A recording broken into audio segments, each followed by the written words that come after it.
கர்த்தரின் கீதம் சுத்தர்கள் போற்றும் பாதையின் தீபம் உத்தம மார்க்கம் காட்டும் சத்திய வேதம்.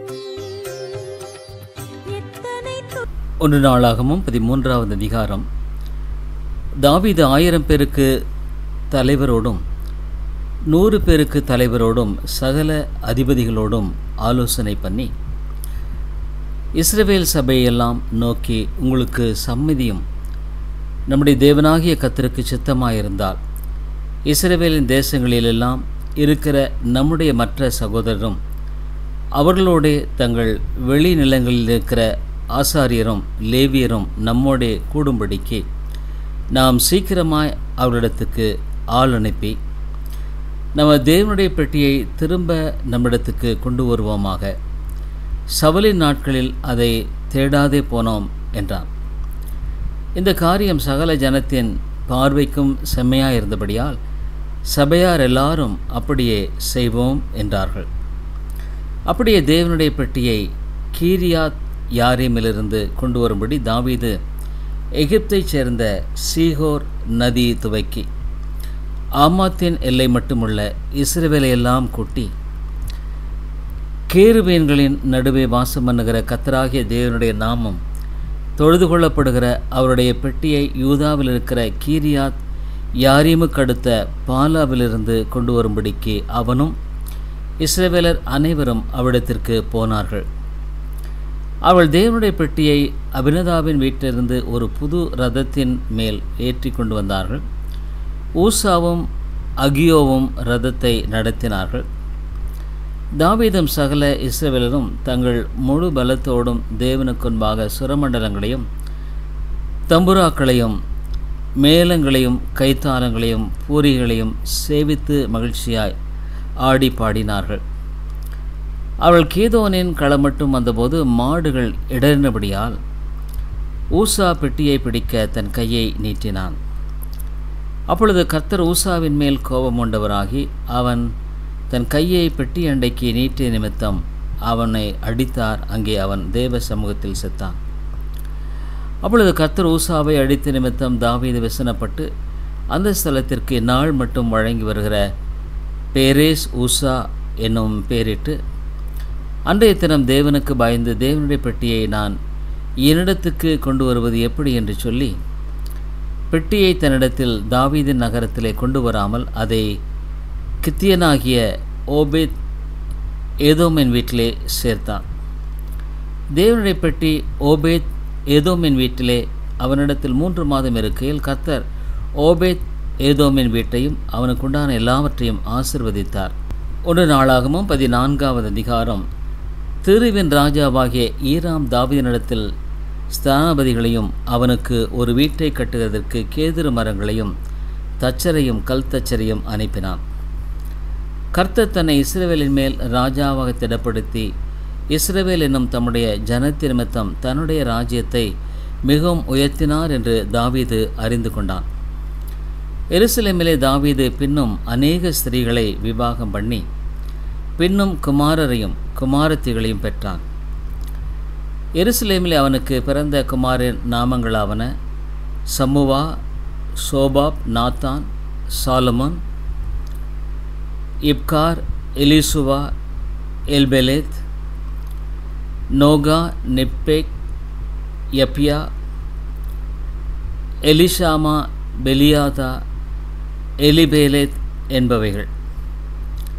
தாவீது சமஸ்த இஸ்ரவேலின் மேலும் ராஜாவாக அபிஷேகம் பண்ணப்பட்டதை பெலிஸ்தர் கேள்விப்பட்ட போது பெலிஸ்தர் எல்லாரும் தாவீதை தேடும்படி வந்தார்கள். அதை தாவீது கேட்டபோது அவர்களுக்கு விரோதமாக புறப்பட்டான். பெலிஸ்தர் வந்து ரெப்பாயும் பள்ளத்தாக்கிலே பரவி இருந்தார்கள். பெலிஸ்தருக்கு விரோதமாக போகலாமா, அவர்களை என் கையில் ஒப்புக் கொடுப்பீரா என்று தாவீது தேவனை கேட்டபோது, கர்த்தர் போ, அவர்களை உன் கையில் ஒப்புக் கொடுப்பேன் என்றார். அவர்கள் பாகால் பிராசீமுக்கு வந்தபோது தாவீது அங்கே அவர்களை முறியடித்து தண்ணீர்கள் உடைந்தோடுகிறது போல தேவன் என் கையினால் என் சத்துருக்களை உடைந்தோட பண்ணினார் என்றான். அது நிமித்தம் அந்த ஸ்தலத்திற்கு பாகால் பிராசீம் என்று பெயரிட்டார்கள். அங்கே அவர்கள் தங்கள் தெய்வங்களை விட்டு ஓடிப்போனார்கள். தாவீது கற்பித்தபடி அவைகள் அக்கினியாலே சுட்டெரிக்கப்பட்டன. பெலிஸ்தர் மறுபடியும் வந்து அந்த பள்ளத்தாக்கிலே இறங்கினார்கள். அப்பொழுது தாவீது திரும்ப தேவனிடத்தில் விசாரித்ததற்கு தேவனே அவர்களுக்கு பின்னாலே போகாமல் அவர்களுக்கு பக்கமாய் சுற்றி முசுக்கட்டை செடிகளுக்கு எதிரே இருந்து அவர்கள் மேல் பாய்ந்து முசுக்கட்டை செடிகளின் நுனிகளிலே செல்லுகிற இரைச்சலை நீ கேட்கும்போது யுத்தத்திற்கு புறப்படு, பெலிஸ்தரின் பாளையத்தை முறியடிக்க தேவன் உனக்கு முன்னே புறப்பட்டிருப்பார் என்றார். தேவன் தனக்கு கற்பித்தபடியே தாவீது செய்தபோது பெலிஸ்தரின் இராணுவத்தை கிபியோன் துவக்கி காசேர் மட்டும் முறியடித்தார்கள். அப்படியே தாவீதின் கீர்த்தி சகல தேசங்களிலும் பிரசித்தமாகி அவனுக்கு பயப்படுகிற பயத்தை கர்த்தர் சகல ஜாதிகளின் மேலும் வரப்பண்ணினார். 1 நாளாகமம் 15வது அதிகாரம். அவன் தனக்கு தாவீது நகரத்தில் வீடுகளை உண்டாக்கி தேவனுடைய பெட்டிக்கு ஒரு ஸ்தலத்தை ஆயத்தப்படுத்தி அதற்கு ஒரு கூடாரத்தை போட்டான். பிற்பாடு தாவீது லேவியர் ஒழிய வேறொருவரும் தேவனுடைய பெட்டி எடுக்கலாகாது, தேவனுடைய பெட்டியை எடுக்கவும் என்றைக்கும் அவருக்கு பணிவிடை செய்யும் அவர்களையே கர்த்தர் தெரிந்து கொண்டார் என்றான். அப்படியே கர்த்தருடைய பெட்டிக்கு தான் ஆயத்தப்படுத்தின அதன் ஸ்தலத்திற்கு அதை கொண்டு வரும்படி தாவீது இஸ்ரவேலையெல்லாம் எருசலேமிலே கூடிவரச் செய்தான். ஆரோனின் புத்திரரையும் லேவியராகிய கோகாத் புத்திரில் பிரபுவாகிய ஊரியேலையும் அவன் சகோதரராகிய 120 பேரையும், மெராரியின் புத்திரில் பிரபுவாகிய அசாயாவையும் அவன் சகோதரராகிய 220 பேரையும், கெர்சோன் புத்திரில் பிரபுவாகிய யோவேலையும் அவன் சகோதரராகிய 130 பேரையும், எலிசாப்பான் புத்திரில் பிரபுவாகிய செமாயாவையும் அவன் சகோதரராகிய 200 பேரையும், எப்ரோன் புத்திரில் பிரபுவாகிய எலியேலையும் அவன் சகோதரராகிய 80 பேரையும், ஊசியல் புத்திரில் பிரபுவாகிய அபினதாபையும் அவன் சகோதரராகிய 112 பேரையும் தாவீது குடிவர பண்ணினான். பின்பு தாவீது ஆசாரியராகிய சாதோக்கையும் அபியத்தாரையும், லேவியராகிய ஊரியேல், அசாயா, யோவேல், செமாயா, எலியேல், அபினதாப் என்பவர்களையும் அழைத்து அவர்களை நோக்கி, லேவியரில் நீங்கள் பிதாக்களுடைய சந்ததிகளின் தலைவர், நீங்கள் இஸ்ரவேலின் தேவனாகிய கர்த்தரின் பெட்டியை அதற்கு நான் ஆயத்தம் பண்ணின ஸ்தலத்திற்கு கொண்டு வரும்படி உங்களையும் உங்கள் சகோதரையும் பரிசுத்தம் பண்ணிக்கொள்ளுங்கள்.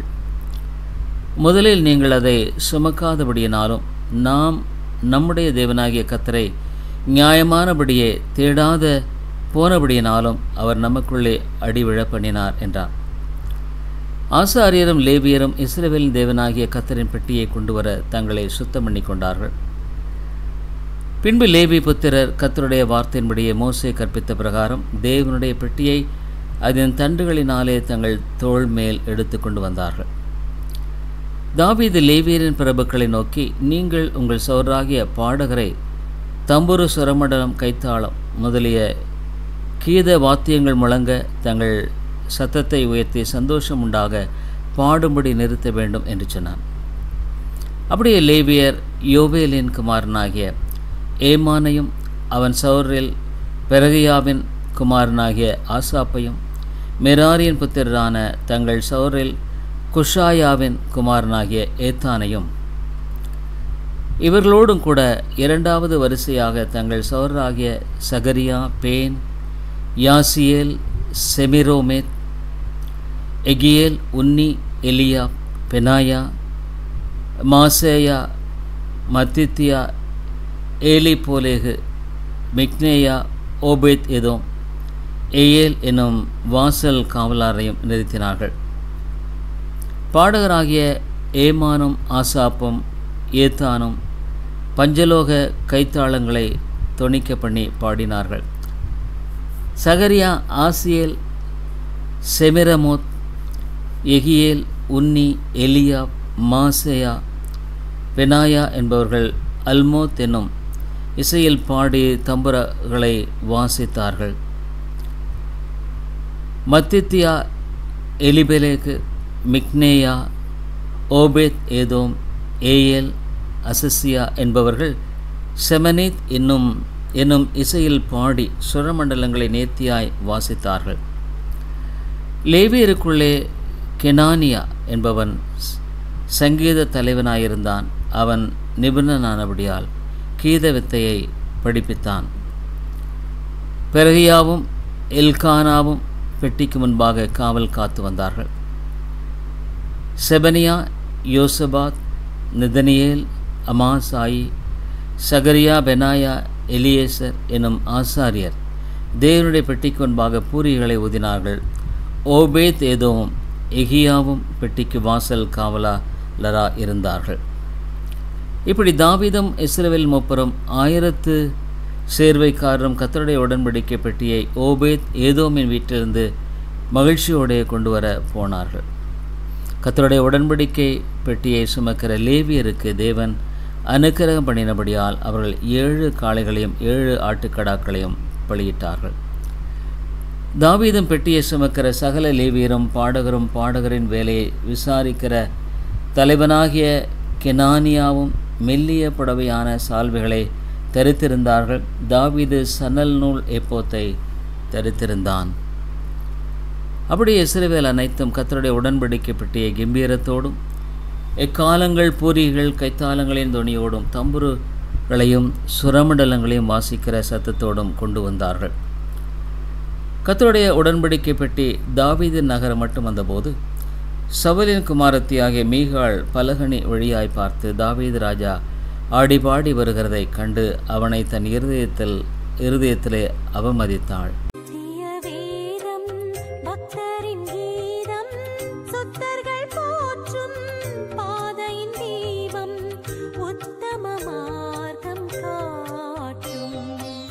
சத்திய